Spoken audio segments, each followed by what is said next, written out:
Hai teman-teman, perkenalkan nama aku Afromin Hamid. Pernah dengar istilah psikoedukasi?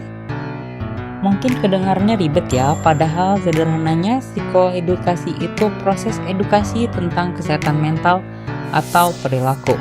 Gampangnya, kita belajar bareng soal seluk-beluk pikiran dan perasaan kita. Terus siapa aja sih yang bisa ikut psikoedukasi? Nah, ini enaknya.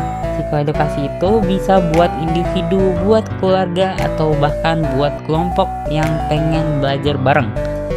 Jadi siapapun bisa ikutan. Psikoedukasi itu penting banget loh. Tujuannya apa sih? Biar kita lebih paham soal masalah psikologis yang mungkin kita hadapin atau teman-teman kita hadapi. Terus kita juga jadi tahu cara ngehadapinnya biar nggak makin parah. Yang nggak kalah penting, di zaman serba internet ini banyak banget informasi soal mental health yang berseliweran. Nah, psikoedukasi ini bisa bantu biar nggak kemakan hoax atau informasi yang nggak benar tentang kesehatan mental, biar kita makin cerdas milih info. Contohnya kayak apa sih? Banyak banget, kayak workshop stress management. Terus ada juga seminar parenting buat orang tua. Bahkan video edukasi kayak yang lagi kamu tonton sekarang ini. Gak cuma itu, psikoedukasi juga bisa dalam bentuk modul PDF gratis yang bisa kamu unduh, atau bahkan grup sharing online tempat kita bisa berbagai cerita dan pengalaman. Jadi intinya psikoedukasi itu nggak harus melulu di ruangan kelas yang formal, bisa fleksibel di mana aja dan kapan aja.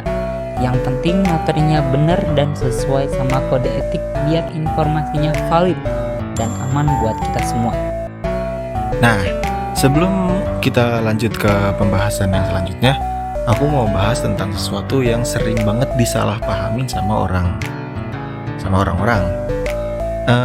Jadi perbedaan tentang ilmuwan psikologi sama psikolog. Nah, ilmuwan psikologi itu yang gimana sih? Ilmuwan psikologi itu contohnya tuh kayak orang yang baru fresh graduate di S1 psikologi. Itu dia termasuk ke ilmuwan psikologi. Tapi karena dia tidak punya izin untuk praktik, jadi dia si ilmuwan psikologi ini cuma boleh bikin materi, nulis artikel, bikin podcast, atau ngadain workshop umum. Nah, kalau misalnya psikolog ini udah masuk ke ranah yang klinis, kayak diagnosa, terapi trauma, konseling yang mendalam. Nah, itu cuma boleh dilakukan sama psikolog yang udah punya izin praktik. Jadi, ilmuwan psikologi ini ngasih edukasi umum, sementara psikolog ngasih layanan klinis dan diagnosa. Nah, terus ya, kenapa psikoedukasi itu penting? Kenapa penting? Karena masih banyak orang yang nganggep gangguan mental itu cuma masalah iman, kurang bersyukur, atau manja gitu.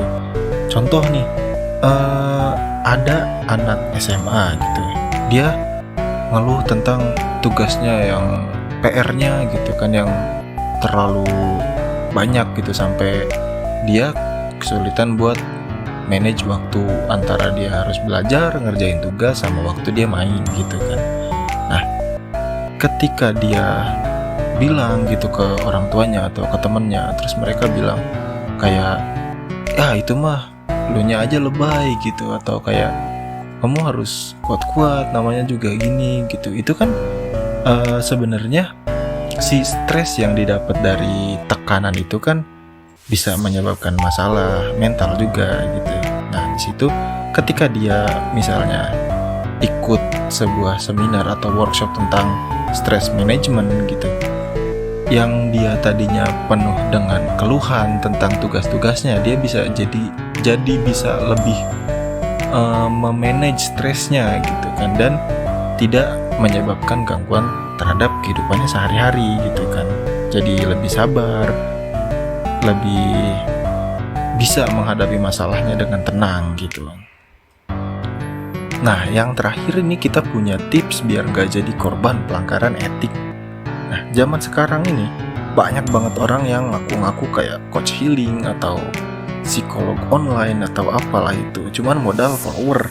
Nah, tipsnya untuk menghindari hal-hal seperti itu, pertama kita cek dulu dia ini lulusan apa, terus dia punya surat izin praktik atau enggak gitu kan.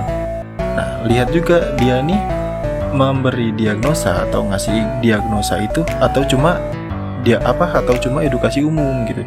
Kalau misalnya sampai ngasih diagnosa, itu harus posisi dia ini sebagai psikolog resmi. Nah, terus hati-hati juga sama orang yang minta data pribadi tanpa penjelasan, karena ya data pribadi itu penting banget buat diri kita, dan kalau misalnya emang dia bener-bener seorang psikolog gitu, harusnya dia nggak bakal semudah itu buat minta data pribadi kita gitu. Nah, intinya pastiin layanan-layanan mental health yang kalian ikutin itu ada dasar keilmuannya, bukan cuman modal percaya deh sama gua gitu. Oke, jadi singkatnya, psikoedukasi itu salah satu layanan psikologi yang fokusnya nyebarin pengetahuan ke masyarakat tentang kesehatan mental, coping stres, sampai cara ngenalin tanda gangguan mental.